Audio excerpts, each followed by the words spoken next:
नमस्कार दोस्तों, good morning friends. आज का हमारा टॉपिक है भारत की जलवायु और हम आज डिस्कस करेंगे भारत की जलवायु के बारे में आपको बताएंगे। ठीक है कि भारत की जलवायु को समझने से पहले हम दो तीन वर्ड हैं उसको अच्छे से समझ लेते हैं, तो फिर उसके बाद में भारत की जलवायु के बारे में आपको बताऊंगा। ठीक, तो पहला हमारा जो वर्ड है पहले तो समझ ले मौसम के बारे में। ठीक, फिर हम समझेंगे सेकंड वर्ड जलवायु के बारे में, और जो मेरा थर्ड वर्ड है वो है मानसून। क्या है?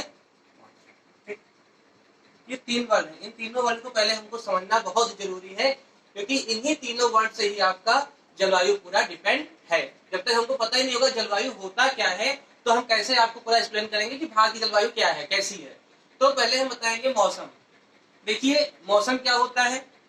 मौसम एक तरीके से देखा जाए, मौसम देखा जाए तो ये एक तरीके से क्षणिक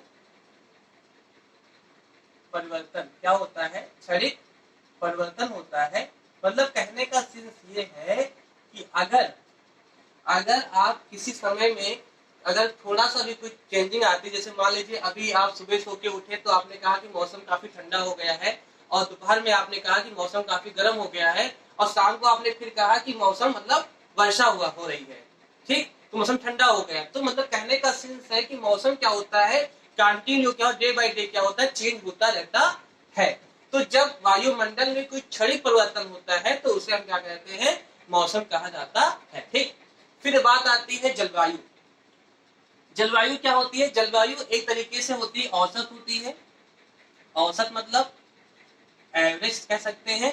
ठीक, जब हम कई दिनों का मौसम को क्या करते हैं, उसका एवरेज निकालते हैं, तो क्या निकल के आता है, जलवायु हो जाती है। ठीक, ये जलवायु लगभग में हमारी 32 साल के मौसम का क्या होता है, औसत होता है। ठीक, अब आपका आता है लास्ट वर्ड, आपका आता है मानसून। देखिए मानसून जो शब्द है आपका एक अरबी शब्द है, पहले तो आप ये जान लीजिए। ठीक, अरबी शब्द है, और मानसून से डिपेंड करता है ऋतुएं। इसको अगर हम, ये तो आपका अरबी शब्द है, अगर इसको हिंदी में हम प्रोनाउंसिएशन करें तो इसको हम बोलते हैं ऋतु। क्या बोलते हैं? ऋतु बोलते हैं। ठीक, और हमें पता है कि भारत में मोस्टली 4 प्रकार की ऋतु होती है। तो कौन कौन सी होती है, लेकिन ऋतु का इफेक्ट होता है मानसून से। ठीक, इतनी चीज आपको क्लियर है। चलिए अब भारत की जलवायु कैसी जलवायु है पहले हम ये जानेंगे, उसके बाद कौन सा आपका मानसून भारत में क्या क्या इफेक्ट करता है। ठीक, तो सबसे पहले जैसे आपने देखा एक आपका पृथ्वी हो गई, पृथ्वी का एक ग्लोब है ये। ठीक, ग्लोब में आपको पता है 0 डिग्री एंगल पर एक आपकी रेखा है जिसे आप विषुवत रेखा कहते हो, विषुवत रेखा कहते हैं या भूमध्य रेखा कहते हैं। ठीक, ये तो आपको पता ही होगा अच्छे तरीके से विषुवत रेखा और भूमध्य रेखा क्या होती है। ठीक, अब 23.5 एंगल पे यहाँ पे क्या होती है, 23.5 एंगल पे यहाँ पे रेखा होती है, इसे हम कहते हैं कर्क रेखा। यहाँ पे 23.5 एंगल पे होती है, इसे हम कहते हैं मकर रेखा। क्या कहते हैं? मकर, सॉरी, यहाँ पे क्या होती है, कर्क रेखा, और यहाँ पे होती है आपकी मकर रेखा। समझ में आ गया ना, कर्क रेखा है और ये मकर रेखा है। तो कर्क रेखा और मकर रेखा के बीच का जो स्थान होता है उसे हम बोलते हैं उष्ण। क्या बोलते हैं? उष्ण। ठीक, यानी उष्ण कटिबंधीय स्थान कहा जाता है। क्यों कहा जाता है? क्योंकि यहाँ पे क्या होती है, गर्मी ज्यादा होती है, तो ये क्षेत्र हमेशा क्या होता है, गर्म रहता है। ठीक, तो भारत की जो जलवायु है, भारत की जो स्थिति अगर ग्लोब में देखा जाए तो भारत की स्थिति ग्लोब में क्या, यहाँ पे है, यानी कर्क रेखा भारत को मध्य भाग से होकर गुजरती है, जो भारत को 2 पार्टों में क्या करती है, डिवाइड करती है। ठीक, समझा? तो इफेक्ट क्या हुआ कि भारत का आधा जो पार्ट है, आधा जो हिस्सा है वो आपका उष्ण में आ रहा है, उष्ण में, और ऊपर जो आ गया समशीतोष्ण में हो गया। लेकिन अगर आप भारत का मैप अगर आप देखिए, उठा के देखिए, तो आपको पता है कि यहाँ पे हमारा क्या है, ग्रेट हिमालय है। क्या है? ग्रेट हिमालय स्थित है। तो ग्रेट हिमालय होने के कारण क्या होता है, जब यहाँ का जो मानसून होता है आपका उत्तर पूर्व मानसून जो होता है, जो साइबेरियन ठंडी हवाएं होती हैं, वो भारत में पूर्णतया प्रवेश नहीं कर पाती है, जबकि दक्षिण पश्चिम मानसून क्या करता है, भारत में सबसे ज्यादा इफेक्ट करता है। इसीलिए जो भारत का अगर हम जलवायु की बात करें, भारत की जलवायु कैसी है, तो तो भारत की जलवायु का सबसे इफेक्ट क्या होता है, दक्षिण पश्चिम मानसून का होता है। इसलिए भारत की जलवायु को बोलते हैं हम उष्ण कटिबंधीय। क्या बोलते हैं, उष्ण कटिबंधीय जलवायु के कहा जाता है। तो आशा करता हूं कि आपको ये चीज समझ में आ गई होगी। ठीक, अब भारत की जलवायु, भारत का जो मानसून है उसको दो पार्टों में डिवाइड किया जाता है, क्योंकि भारत की मानसून आपको मैंने बताया कि ये आपका उत्तर पूर्व है और ये दक्षिण पश्चिम है। तो दोनों से क्या होता है, इफेक्ट पड़ता है और दोनों से क्या होती है, बरसात होती है। तो अगर हम यहाँ मानसून लिखें, मानसून, ठीक, इस मानसून को हमने दो पार्ट में डिवाइड करते हैं भारत के मानसून को। ठीक, पहला मानसून क्या होता है आपका, उत्तर पूर्व मानसून। ठीक, और सेकंड आपका होता है दक्षिण पश्चिम मानसून। क्या होता है, दक्षिण पश्चिम मानसून। दक्षिण पश्चिम मानसून। ठीक, उत्तर पूर्व मानसून जब आता है तो इससे आपकी दो ऋतु होती है। कौन कौन सी आती है आपकी, एक तो आती है शीत ऋतु, क्योंकि ठंडी ठंडी हवा कहां से आती है, साइबेरियन से आएगी, तो आपका शीत ऋतु होगा। फिर शीत ऋतु के बाद क्या आती है, बसंत ऋतु। क्या आती है, बसंत। ठीक, समझ में आया थी चीजें। दक्षिण पश्चिम मानसून से क्या होता है, इससे क्या होता है आपका, एक तो ग्रीष्म ऋतु आती है, ग्रीष्म ऋतु। ठीक, और सेकंड आपकी आती है वर्षा ऋतु, वर्षा। चीजें क्लियर हुई। तो हमने बताया कि उत्तर पूर्व मानसून का ज्यादा इफेक्ट नहीं पड़ता है। क्यों नहीं पड़ता है, क्योंकि यहाँ पे क्या है, हिमालय स्थित है। इसीलिए जब शीत ऋतु का मौसम आता है तो जितनी ठंडक आपको उत्तर भारत में मिलेगी उतनी ठंडक आपको दक्षिण भारत में नहीं दिखाई देगी, नहीं मिलेगी। ठीक है, तो होता क्या है, सबसे ज्यादा इफेक्ट किसका पड़ता है, दक्षिण पश्चिम मानसून का है। तो जब आपकी वर्षा ऋतु आती, वर्षा शुरू होती है, तो सबसे ज्यादा जो वर्षा कराती है वो दक्षिण पश्चिम मानसून कराती है। वो कितना कराती है, लगभग में 75%। कितना कराती है, 75%। और उत्तर पूर्व मानसून कराती है वो सिर्फ 25% कराती है।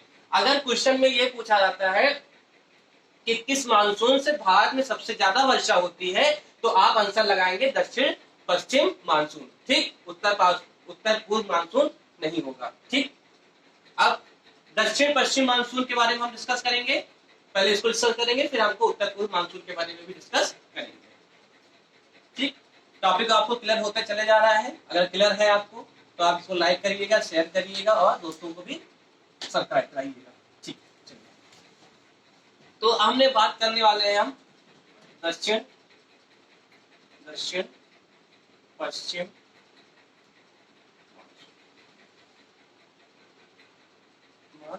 ठीक है, ठीक, अब देखिए दक्षिण पश्चिम जो मानसून है, ठीक, इसका इफेक्ट क्या होता है, दो मानसून। ठीक, एक तो आपको पता होगा, अगर आप भारत का मैप अगर आप देखिए यहाँ पे, तो आप भारत का ये आपका मैप बना हुआ, छोटा सा बनाया मैंने। ठीक, आपको एक्सप्लेन करने के लिए पता है कि हमारा यहाँ पे क्या है, बंगाल की खाड़ी है। यहाँ पे क्या है, बंगाल की खाड़ी है, और यहाँ पे क्या है, अरब सागर है। क्या है, अरब सागर। ठीक, बात को समझिएगा, यहाँ पे क्या है, अरब सागर, और यहाँ पे है क्या है, बंगाल खाड़ी है।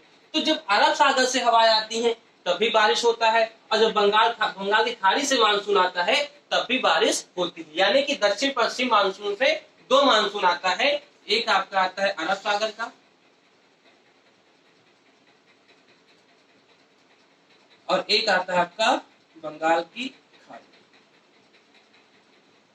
बंगाल की खाड़ी। ठीक, इतनी चीजें आपको क्लियर हो रही होंगी।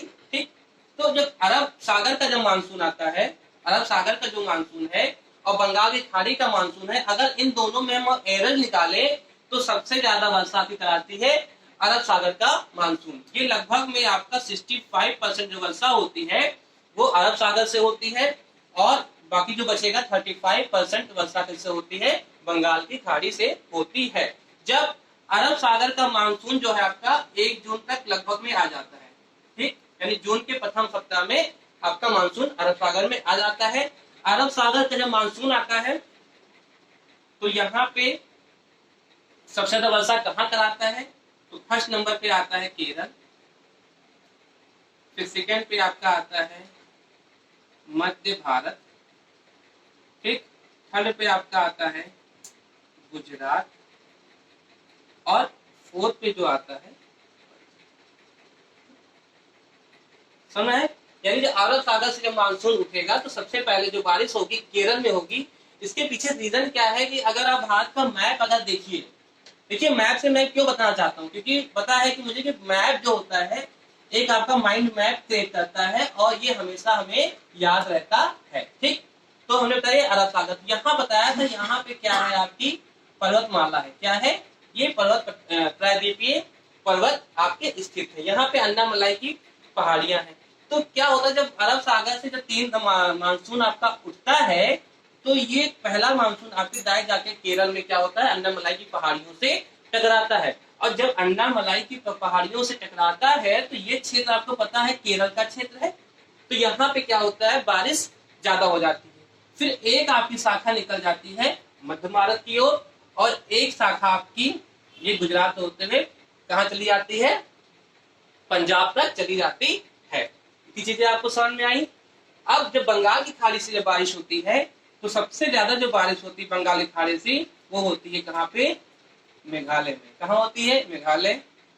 फिर आपका पश्चिम बंगाल, फिर आपका बिहार, फिर आप चौथे नंबर पे आपका बिहार के पास उत्तर प्रदेश, फिर आपका दिल्ली हरियाणा, दिल्ली, ठीक, एक तरह से हरियाणा मान लीजिए, और लास्ट में आता है आपका पंजाब। देखिए आप पंजाब जो आपका है यही पंजाब आपका अरब सागर से भी बारिश पाता है और यहाँ भी पाता है। इसलिए यानी कि पंजाब जो आपका राज्य है यहाँ पे दोनों मानसून से क्या होती है बारिश होती है, ठीक। तो ये हमने बताया। अब देखिए मेघालय में बारिश ज्यादा क्यों होती है, उसके पीछे क्या रीजन क्या है, पहले हम इसको भी समझ लेते हैं थोड़ा सा।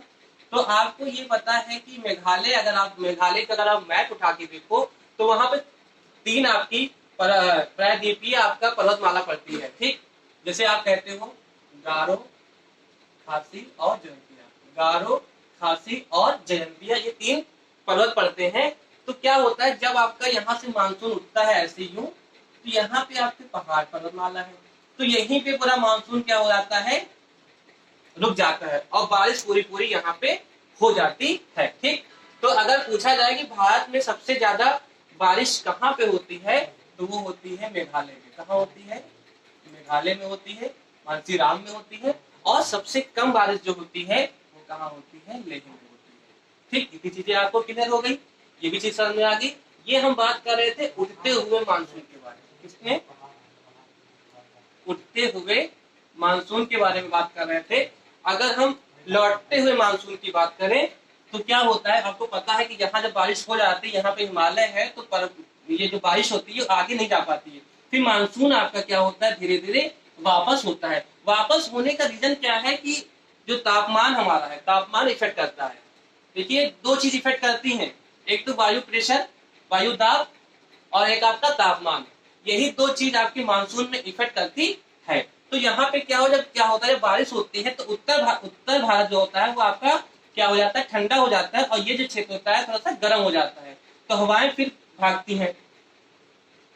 तो जब लौटते हुए मानसून में बारिश कहाँ होती है, जब आपका मानसून जब लौटता है, जब आपका मानसून लौटता है अक्टूबर के मंथ में, तो बारिश आपकी पहले होती है कहाँ पे, उड़ीसा में, फिर आपका आंध्र प्रदेश में, और फिर आपका तमिलनाडु, और फिर आपका केरल, ठीक।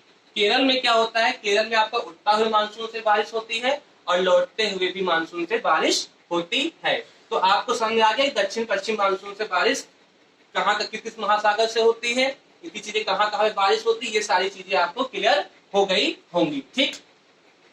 अगर क्लियर हो गई हो तो आप इसको लाइक कर दीजिएगा और चैनल को सब्सक्राइब कर दीजिएगा। अब हम नेक्स्ट वीडियो में आपको डिस्कस करेंगे उत्तर पूर्व मानसून के बारे में, आपको डिस्कशन करेंगे। तब तक के लिए धन्यवाद।